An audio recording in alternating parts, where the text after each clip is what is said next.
Hello, good people, and welcome to the To Be Encouraged podcast with Bishop Julius Trimble. This is the podcast where we look to offer an encouraging word to an often discouraged world. I'm your co host, Reverend Dr. Brad Miller. Bishop Trimble, welcome to our conversation today.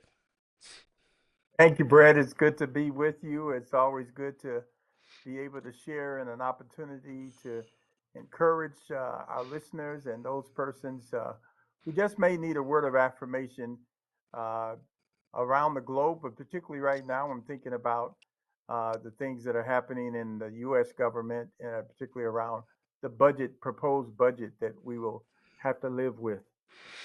Well, a proposed budget we all have to live with is something we all have to do individually, but one thing it is also in common. The federal budget impacts every single person, including services that many people depend on. And there's just lots of really intense revolutionary things going on in regards to what's sometimes being called the budget reconciliation process or project, and a lot of efforts to really dramatically change things. And I know you've got some thoughts on this. So you're in the kind of the middle of that. You live part of the time and work in Washington, D.C., in the middle of the kind of understand what's going on with there. So tell me what's on your heart today about this, especially how it impacts people. Well, I really want to speak particularly to people of faith and people who have a particular concern and compassion for children. The budget reconciliation process in the United States, the way the government, way it basically is it takes three things for a budget to pass. Budget that's supported by our taxes. It takes the Congress to have a majority vote, and the Republicans have the majority in the Congress. It takes the Senate to have 60 votes, and then it takes the president to sign on to a budget that's been approved by the House of Representatives and the Senate. But the budget reconciliation process really is I guess, a uh, process that they have that will allow the Senate to approve the budget just by 51 votes, Mm. where you don't have to have a significant majority of the senators, just a simple majority of the senators to approve what the House of Representatives approves. Then that budget can be approved without a lot of debate or a lot of uh, um, uh, prohibiting people to vote on something. Filibuster, that's the word I was looking Yeah. for. Okay. It circumvents that process. And the challenge is that if the current budget for 2025 and the proposed budget that the president has presented for 2026 has billions of dollars of cuts that will immediately impact and already are currently impacting the lives of children, particularly here in the United States, but also the way in which we express our concern for children all across the globe.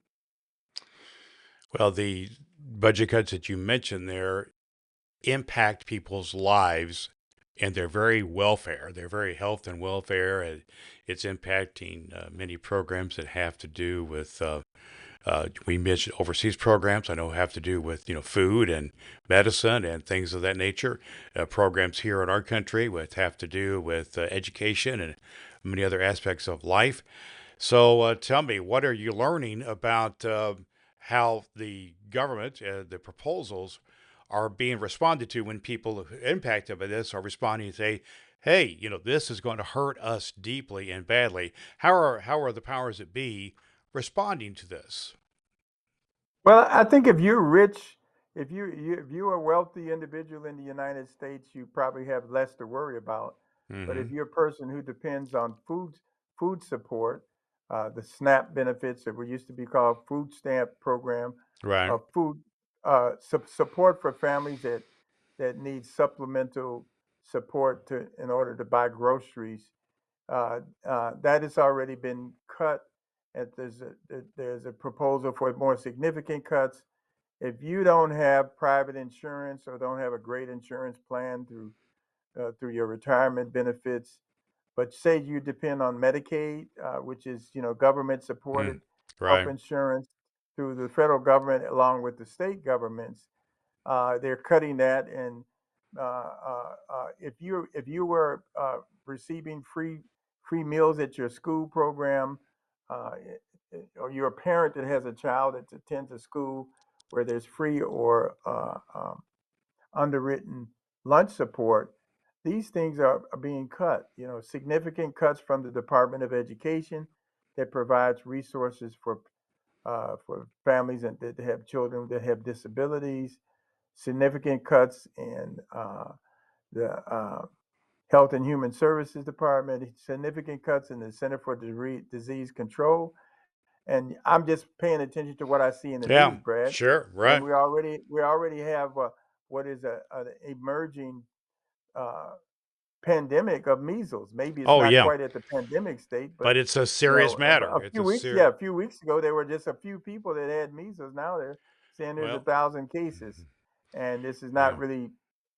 Well, not really maybe affecting you, but it's going to affect children. And the cuts that were already, it's freezing of funding for global assistance, USAID dollars.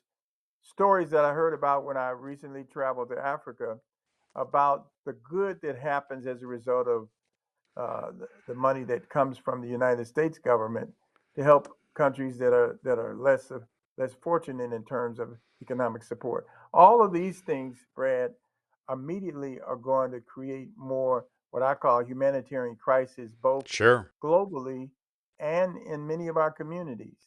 So I heard a warning just last week. It was that we should tell our churches, if you have a food program, if you do food, if you have a food pantry, if you provide meals, you maybe should stock up because the Get ready. likelihood this fall and this winter, maybe even as early as this summer, there'll be a greater demand on the social safety net that's provided through faith communities and nonprofit organizations.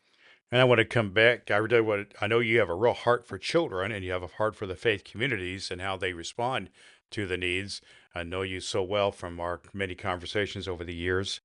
That's where your heart is at. And yet I just know a part of this is trying to come to terms with an attitude among many of the powers that be in the government. Is just like, okay, we've cut all these programs, and all your programs, the people impacted, but you're just out of luck. You're just out of luck. Sorry. See you later. Do you get that feeling at all? That's the feeling I have that a lot of people have that type of attitude, and that doesn't feel good. That feels pretty harsh. It is harsh. It is harsh, and I don't believe that we are out of options, though. We it may seem that some people are out of luck, but we're not out of options Yeah, because the government. This is supposed to be the government for the people, by the people, indeed. and Abraham Lincoln is quoted to having said that the role of the government is to lift all artificial weights from its citizens. So Mm. those things that we can't do for ourselves or the things that cannot be done without support of the federal government, the government should do. Some phenomenal programs that go back as far as Lyndon Baines Johnson in the 1960s when he declared a war on poverty. Yes. So, Brad, what am I talking about? Programs like Head Start. If Hmm. you remember Oh yeah, Head Start is of course. 60 years old, Wow. and they're talking about cutting Head Start. This is something that historically has received bipartisan support. And there's data that shows that children that go to Head Start go further in school, go further in their educational pursuit, make more money, end up paying more taxes. Yeah, So sometimes we fail to understand that when we invest in children, both the health of children and the welfare of children and the educational opportunities for children, that pays off for a better society later down the road. it's I kind know of the argument is being made, Brad, well, we need to cut waste and fraud and redundancy. yeah. I get that. That's a good argument until you actually realize it seems like we're trying to balance the budget on the backs of the poor. It's a cut off your nose to spite your face sort of a thing as well. And I think as they've done the audits and what have you for many of these social serving agencies, Yeah, there may be a little bit of trimming that can be done here and there, but we are certainly not talking about extravagant abuses of the system. We're talking about tightening things up rather than massive cuts in Mm. most cases. And so we got to deal with this reality. Like you said, they're trying to balance out the budget on the backs of children and other people who are the least able to handle this. And so this also is where the church and the faith community comes in and how we got to deal with this new reality. As you said, churches need to ramp up their food banks and their clothes closets and their other social services that they provide. So let's talk about that for a minute, Bishop. What's being done right now in our United Methodist Church or any other faith communities you're familiar with to kind of prepare for this, to kind of brace ourselves for this? Or what's some next steps? Maybe even that a local church can do. I think I think I think preachers should be preaching about this. Okay. We should be we're now in what's the season called Eastertide, if I'm correct, and Sure. we're headed into a time in June where we'll celebrate Pentecost. Before you know it, in a few weeks, and Pentecost is the celebration of the birth of the church, the coming of the Holy Spirit. My prayer is that the power of the Holy Spirit will empower us to not just give people groceries because they are hungry, but to advocate for a moral budget that reflects the fact that our government, along with the faith community and the private sector, should be doing all we can, particularly in the richest country in the Hmm. world. No Uh, excuses. uh, No yeah, excuses, to really. make sure that we don't abandon those Yeah. because well maybe we don't have to worry about their vote. Yeah. Well, that's awesome that we need to be preaching about it. So, if your advice would be to a young 35-year-old preacher who's a few years out the church, out in the ministry, and he lives in a working class area that is pretty uh, uh, uh, assuredly going to be impacted by some of these cuts. There's Head Start programs and food programs around that are already stretched. What's going to be your encouragement to that young pastor, that young man or woman pastor who is on the front line? So you say to preach about it.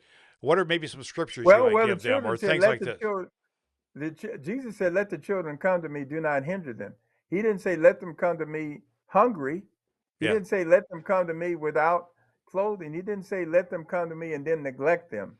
Yeah. I say this, and I've said this. It seems a bit disingenuous, if not downright criminal, that we can make a case. Some people of Christian faith say we need to protect the baby in the womb, Hmm. but then let them go hungry when they get to Yeah. kindergarten and first grade. Oh, yes. So, Yes. so there's got to be a sense of either we're concerned about the whole of the of child's life and families, or we're not. Uh, Yeah. I understand the emphasis of making sure the borders are secure, uh, but this notion that we don't have 13 million criminals who are living in the U.S. who've got come here illegally. We've got to Yeah. figure out what makes sense that benefits the common good.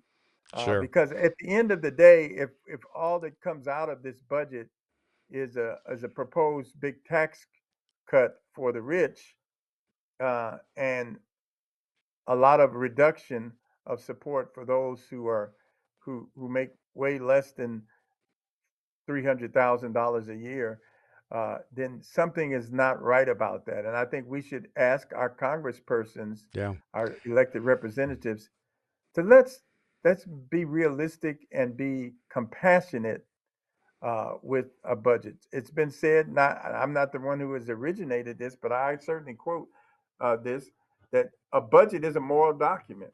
Hmm. That's true in the church as well, Brad. Yes. Oh, I I get that. remember Yeah. as I was a youth pastor, Yeah. I used to complain. I said, "Boy, we only got $500 in the budget for all of the youth work that we're supposed to do," but we said we loved our youth, and so Sure. budgets, whether they're family budgets or local church budgets or annual conference budgets, but certainly a government's budget is a moral document. It says what it is we care about. Years ago, Yeah. you know this, Brad. Dr. King talked about that. If we're investing in smart missiles and dumb policies, that's a loose paraphrase, Sure. then something is wrong with that. If we can't invest in food for the hungry, we don't need to add more trillion dollar uh, Well, and when we talk about some of these things aircraft being aircraft aircraft carriers. and some of these budget shifts as they benefit the rich and the powerful, and those who are denied and hurt are the poor and children and people with little to no means. That seems not only inherently uh, just an incoherent policy in terms of its relationship to reality, but also pretty immoral and pretty incompetent, if you'll allow me to say that. And then also, from a faith based perspective, pretty unbiblical. And and a lot of the And people cruel. and just Let's flat use the out, word cruel. let's flat out cruel. And it seems like the intention is to be cruel at times and to scare people and to help people to live and to impose fear, a fear based budget here on people. And as you said, the budgets are an indication of where your love is, so to speak, of what do you really care about? What you really care about is where you invest your money in, right? That's really where you do that. And so we got this going on. But you mentioned something here that I think it's important for us to take a step towards. We talked a little bit about how in churches need to do things like preach about it. That's one thing. And to get their food pantries and their clothes closets and their other services for homeless and so on together. But let's talk for a minute about what they need to do in terms of the systematic change. You mentioned a couple things there, but let's go a little deeper about what a local church pastor or a local church could do to be a part of a process of systematic change of a system that is inherently wrong and not serving the people in their local community and in the larger context of their state, their senators, their congresspeople, so on and so forth. What can we do? Well, we can raise a concern, raise the question: do we care about children, not just our own biological children? And if we care about children, how can we advocate for the schools that are closest to our communities? Many of us are near schools uh, that are facing a reduction in support. Many of us are not far removed from school districts or schools that have uh, reduced uh, lunch programs or fully supported lunch programs where children can get meals. It's been noted that many of the children in the United States, particularly in urban communities and rural communities, get their most nutritious meals through schools, Sure, through breakfast and lunch programs, and sometimes summer feeding programs. sure. So I think people could be thinking about what could we do, both as letter writing campaigns, calling our elected officials and our school boards to advocate on behalf of children. What can we do to ask some difficult, challenging questions on what these things that are currently happening in our country, uh, that have been initiated by the current administration, how are they benefiting all of the citizens, and particularly the most vulnerable citizens? And if they are not, then we should ask that question. Then what is what can be different about it? Uh, Why are you supporting the budget that's going to that's going to reduce research into childhood cancer? Why are yeah. we supporting budgets that are going to eliminate the lead reducing programs from the Center for Disease Control, or these various things? I read about these in the newspaper, so No. these aren't things that I necessarily know automatically, or some of the things that are happening through the United Nations Children's Fund, uh, the reduction of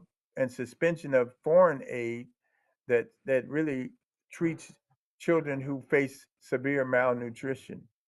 Many Well, programs. let's face reality. People are going to have and will be dying from these decisions. They will be, and other people are going to be impacted severely. And I think the reality check for many North Americans, I should say, really has to do with when the reality comes in your school where you had maybe two meals provided, maybe a breakfast and lunch. Maybe you only get breakfast now, or maybe even not even that, may be reduced in half there. And all of a sudden, you've got kids going literally hungry here in places where they weren't before, or you have people not getting medication or not getting prenatal care that were before, and people will be dying or putting themselves in precarious and dangerous situations. And it has the potential, Bishop, to be an absolute colossal mess, does it not? It just does. Well, we're talking about the potential for, well, I think it's an emerging now. It's not in the news as it will be, I think, in coming weeks. But the initial analysis from the United Nations Children Fund indicates that at least 14 million children are expected to face disruption of nutrition support and services in this year, 2025, Wow. because of recent and anticipated global funding cuts, Mm. leaving them at a heightened risk of severe malnutrition and death. We don't think about this. We may have talked about this before, but tuberculosis is a very serious global issue. Even though we don't hear about a lot of it in the United States, somewhere up to 10 million people were diagnosed, I think, in 2024 with tuberculosis globally, and over a Yes. million people died of tuberculosis. So these are programs that have been uh, uh, su- su- uh, intervention programs that have been supported by United States, not just the United States, but other countries across the globe. But we've been the largest supporter of some of these United Nations global efforts to address whether it's malaria or cholera or tuberculosis or HIV AIDS, which we have reduced significantly because of the kind of universal support that this has received. And all We have those things, become all those, I such don't want to a interrupt just for a second. All those things you mentioned have been greatly reduced in the United States and many places around the world because people leaned into it with research and with resources, which was supported by the money that you had to invest there. And so these are no longer issues. Many of them here in the United States are no longer issues health wise, but you say they're out there in the world, and we should have learned some lessons from 5 years ago during the COVID-19 pandemic that anything can happen anytime and can explode on the scene and just mess up everything. And why not be well. preventative and leaning into it instead of letting it go? Well, I don't want to upset you because I get upset. I got upset today. I was outside walking and saw a doctor with a white coat on, and I saw quite a few of these folks with white coats on because this is a time where people are lobbying for different organizations and so forth. Right. I asked him. I said, "Well, why are you here?" He said he's part of a group of radiologists. Mm-hmm. And I said, well, what are you lobbying on? He said, well, we're lobbying against continued cuts on Medicaid funding Mm. and research funding. And he said, I said, give me an example. He said, well, there was, I guess, the institution he was from. He said, we received significant dollars for research around prostate cancer. Mm. He said, we're 5 years into a 10-year project and funding has been cut. Mm. He said, Wow. we can't, he said, we've made progress, but he said, this is money that was already approved, and now it's been suspended. Mm. He said, and so he said, by it being suspended, the outcomes and the data and the learning from the work they've been doing around cancer, he said, it's now been interrupted. He said they can't complete their work without that funding. He said if there's an interruption of the work, they would basically have to start all over because it's a Yeah. 10-year longitude latitude study. So So it you makes so you no lose it you makes lose no that sense. you lose that momentum. You could lose all the research, which means what? People die of prostate cancer. It's and so my gosh, you're It right. it I can yeah get upset about it, and I can get all yeah wound up about it, and that's yeah. why. The elections have consequences, and Oh my. I realize that even more so now. But the sad part about this that makes me angry, Brad, is that some of these things were bipartisan kind of issues that everybody agreed. A lot of these things were where you didn't hear about them because people would believe, well, we're going to support funding for research. Yeah. We got, we want to support childhood, find a cure for childhood cancer. They, We want to make sure that there's sufficient funding so that the mining in West Virginia, the coal mining, can be done as safely as possible. But we're mhm. seeing now cuts in all kinds of safety and regulation, Department of Agriculture. So the food programs were just Yeah. supported through Well, the people U.S. assume Department of Agriculture. sometimes people would think about budget cuts, they think that's going to happen to the other guy, not to me. It's going to happen that it'll impact somebody else, but not me. Well, now we're talking about really impacting a lot of people across the board, Absolutely. and it's going to get uglier before it gets better. But I do believe that you're a type of person who believes the day will come when it will get better. You're an I encourage believe. Yes. you're a encouraged and encouraging person who deals with the reality, of the reality of what we're talking about here. But you also a man of faith and encouraging. So, what kind of encouraging words do you have for us, even given the kind of the seriousness of the situation we're talking about regarding budget cuts here today? Well, as the Apostle Paul says, as we have received Christ Jesus the Lord, we should continue to live our lives in Him with that hope. Live our lives rooted and built up in Him, established in the faith, just as we are taught. We should abound in thanksgiving and also in hope and commitment. So I believe that I consider myself, as Archbishop Desmond Tutu used to say, I'm a prisoner of hope, and I've seen what people can do when they actually give witness. So actually, I was inspired by seeing this radiologist who had come to Washington D.C. to advocate on behalf of continued support for research, as well as no more reductions in Medicaid support. He said because if doctors and hospitals that operate, if they don't get sufficient funds to support patients that can't pay, it becomes an issue that the rich get good health care, and Right. the poor and the working class person. We're not just talking about people who are impoverished, but working class people are being driven to bankruptcy and often not getting the kind of comprehensive care that they need because they don't have access or they don't have support Or from the people make government. or people make their own personal budget decisions that they'll buy you know, a can of SpaghettiOs instead of buying their medication or whatever it would be, Their insulin, yes. or, yeah, or insulin, whatever it would be. So, yeah. So, well, let's just get around to this, Bishop. Let's you've mentioned some scriptures there and so on, and let's bring it back as we often do to that local church pastor or that local church board or lay people who are making some decisions regarding how they're going to deal with this.